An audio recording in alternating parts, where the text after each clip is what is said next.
Was daar enige stadium op daai dag dat julle gedink het julle is besig om die stryd te verloor of het julle moed gehou? As jy daar aankom, dink jy dit altyd. Jy kyk na die brand en jy sê, hoe gaan ons dit regkry?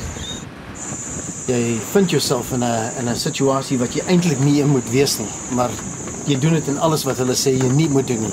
Jy vlieg stadig, laag, in slegte omstandighede, slegte visie, jy kan baie min sien, maar dis net die aard van die saak.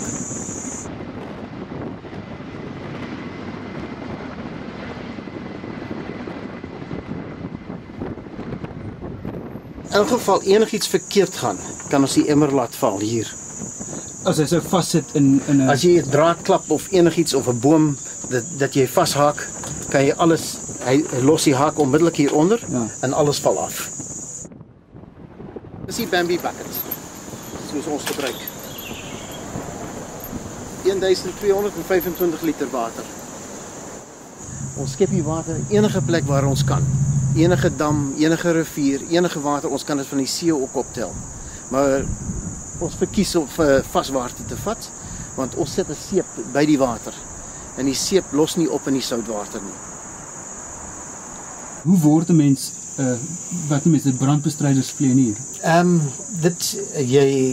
Jy doen aansoek daarvoor. Daar's baie min mense wat dit doen.